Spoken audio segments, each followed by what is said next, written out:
మరొక మహేశ్వరం నియోజకవర్గాన్ని కూడా ఇవాళ తీసుకుందాం. మహేశ్వరం నియోజకవర్గానికి సంబంధించినటువంటి సర్జికల్ స్ట్రైక్ 59ని ఒకసారి చూస్తే ఇక్కడ మొత్తం మహేశ్వరం నియోజకవర్గంలో మొత్తం ఓటర్ల సంఖ్య 5,46,654 మంది ఓటర్లు ఇక్కడ మహేశ్వరం నియోజకవర్గంలో ఉన్నారు.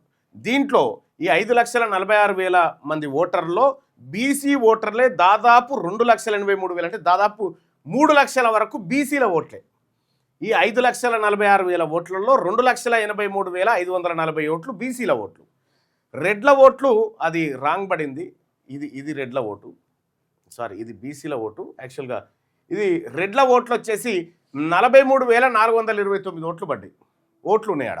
మహేశ్వరంలో 5,46,654 ఓట్లలో 2,83,540 ఓట్లు బీసీలు ఉంటే రెడ్ల ఓట్లు 43,429. 43,429కి అనామతం రెడ్ల ఓట్లు రెడ్లకే వేసుకున్నా కూడా డిపాజిట్ రాదు.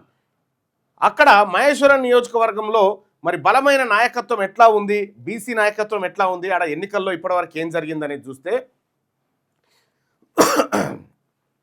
మహేశ్వరం అసెంబ్లీ నియోజకవర్గం ఇది 2008 డీలిమిటేషన్ ద్వారా కొత్తగా ఏర్పడ్డది. ప్రస్తుత రూపంలో 2009 నుండి ఇప్పటి వరకు కేవలం 4 సాధారణ ఎన్నికలు మాత్రమే జరిగాయి. ఈ 15 నెలల్లో నియోజకవర్గాన్ని 2 ఎమ్మెల్యేలు శాసించారు. ఎవరా ఎమ్మెల్యేలు అంటే 2009 తొలి ఎన్నిక జరిగింది, 2014లో రెండోది, 2018 3, 2023 4 ఎన్నికలు జరిగినాయి. ఇక్కడ ఈ 4 ఎన్నికల్లో కనుక ఒకసారి చూస్తే పటోళ్ళ సబితా ఇంద్రారెడ్డి రాజకీయ ప్రస్థానాన్ని ఒకసారి చూడొచ్చు. కాంగ్రెస్ అభ్యర్థిగా ఆమె ఫస్ట్ విజయం సాధించింది 2009లో.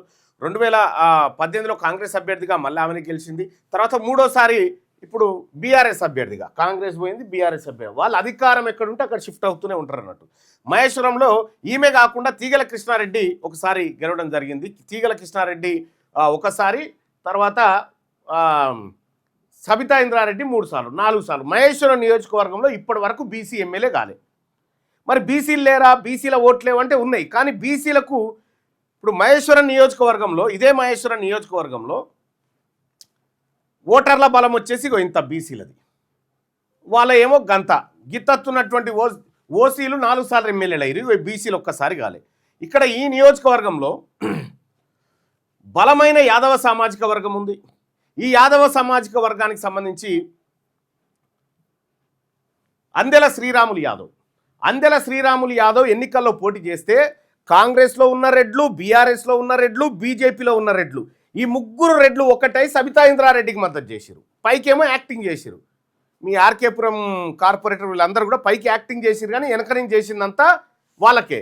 మరి వాళ్ళ దగ్గర మరి ఇంకేం చేస్తారు, పైకి యాక్టింగ్ చేస్తారు. వీళ్ళకి ఏపిస్తున్నట్టుగా, వీళ్ళ కోసమే పనిచేస్తున్నట్టుగా యాక్టింగ్ చేస్తారు. కానీ వాళ్ళు మీకు వెయ్యరు, మీకు చెయ్యరు ఎప్పటికి కూడా. మహేశ్వరం నియోజకవర్గంలో అందెల శ్రీరాములు యాదవ్ గెలవాల్సినటువంటి సీటు, కానీ బీజేపీలో ఉన్న రెడ్లు, కాంగ్రెస్లో ఉన్న రెడ్లు, బీఆర్ఎస్లో ఉన్న రెడ్లు, అందరు రెడ్లు ఒకటయి ఆ కార్యక్రమాన్ని చేసిరు. రేపు పొద్దుగాల చేసేది కూడా గిదే చేస్తారు. మీరు పొరపాటు మీరు గుర్తుపెట్టుకోర్రి, రెడ్లు ఎప్పుడు మీకు ఓట్లు వేయరు. అందుకోసమే వాళ్ళు వేయనప్పుడు గీత గీసుకొని వట్టాన్ని ఎలగొడితే అయిపోయా. మీరు అందెల శ్రీరాములు యాదవ్ అన్న నువ్వు గుండె మీద చేసుకో. పైకి మనం అట్లా కాదని చెప్పుకున్నా కూడా లోపల జరిగింది ఇదే. నేను వివిధ పార్టీలో ఉన్నటువంటి బీసీ నాయకత్వం అని చెప్తా ఉన్నా. వాళ్ళ లెక్కలు వాళ్ళకు ఉన్నాయి కదా. మరి మన లెక్కల్ని 2028లో మనం కొలాయించాలి. మన లెక్కల్ని ఇక్కడ ఇంకా చాలామంది బీసీ నాయకత్వం ఉంది. ఈరంకి సందీప్ గౌడ్ ఉన్నాడు, ఆ తర్వాత శ్రీరాములు యాదవ్, మల్లేష్ పిప్పల, తర్వాత అక్కి మహేష్ గౌడ్ ఉన్నాడు, ఒగ్గు మల్లయ్య ఉన్నాడు, ఆ తర్వాత ముప్పిడి బాలరాజు గౌడ్ ఉన్నాడు, జంగే యాదవ్ ఉన్నాడు. ఇట్లా చాలామంది, కుంభం నరేష్తో పాటు ఉప్పుల మహేందర్, ఇట్లా బీసీ నాయకత్వం చాలా ఈ మహేశ్వరం నియోజకవర్గంలో బలమైన బీసీ నాయకత్వం ఉంది. సో ఈ నాయకత్వంలోంచే రేపు పొద్దున ఇక్కడ మహేశ్వరం నియోజకవర్గంలో సర్జికల్ స్ట్రైక్ పేరు మీద బీసీ అభ్యర్థి గెలవబోతా ఉన్నాడు. ఈ రెడ్ల రాజకీయం లెక్కలు బయటకు వచ్చేసిన తర్వాత ఇంకా చేయడానికి ఏమీ లేదు. ఇక వీళ్ళంతా బీసీ నాయకత్వం, వీళ్ళంతా ఈ మహేశ్వరం నియోజకవర్గంలో.